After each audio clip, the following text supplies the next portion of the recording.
Eluru Ramachandra engineering కాలేజీలో భారీ చోరీపై పోలీసుల దర్యాప్తు ముమ్మరంగా సాగుతోంది. ఆర్టీజీఎస్ కెమెరా, 360 సర్వేలెన్స్ కెమెరాల ద్వారా నిత్యం నేరస్తులు కదలికలపై నిఘా కొనసాగుతోందని ఎస్పీ తెలిపారు. ఈ కెమెరాల ద్వారా బీహార్, మధ్యప్రదేశ్కు చెందిన కొందరు దొంగలను గుర్తించామని అన్నారు.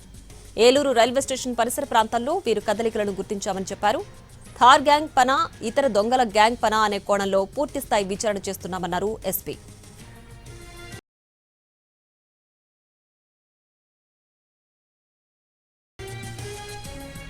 Ramachandra engineering college administration building బీరువాలో ఉన్న లాకర్లను దొంగలు ఎత్తుకుపోయారు.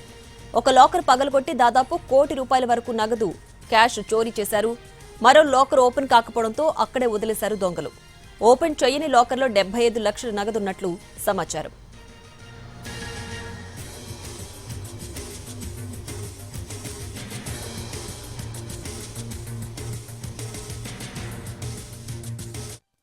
ట్రాక్ బ్యాక్ సైడ్ నుంచి కొంతమంది గుర్తు తెలియని దొండగలు మాస్కులు ధరించి లోనకి రావటం, అదేవిధంగా వాళ్ళ అడ్మినిస్ట్రేటివ్ బ్లాక్లో ఉన్నటువంటి వాళ్ళ ఈ ఏదైతే ఫీజెస్ కలెక్ట్ చేసే ఆఫీస్ ఉంటుందో ఆ ఆఫీస్లో ఉన్నటువంటి క్యాష్ చెస్ట్ వీటన్నిటిని కూడా వాళ్ళు డోర్స్ అది బ్రేక్ ఓపెన్ చేసి తీసుకొని వెళ్ళటం, అదే కాలేజ్ కాంపౌండ్లో ఉన్నటువంటి కాంపౌండ్ వాళ్ళ దాకా మోసుకెళ్ళి అక్కడ దాన్ని బ్రేక్ ఓపెన్ చేసి అందులో ఉన్నటువంటి ఈ క్యాష్ని అది పట్టుకోవడం జరిగింది.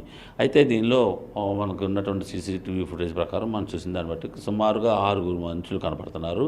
వీళ్ళు వాళ్ళు ఉన్న మూమెంట్స్ కానీ ఆ వేషధారణలు కానీ ఇంకా ఐడెంటిఫై చేయాల్సి ఉంది. ఎందుకంటే అదంతా కూడా వాళ్ళు మాస్కులు ధరించడం వలన కొంత ఈ సీసీ కెమెరాలు ఉన్నాయి గుర్తించి వాళ్ళు దాన్ని తప్పించుకోవడానికి ప్రయత్నం చేస్తూ వెళ్ళటం వలన మనకి ఇదయ్యింది.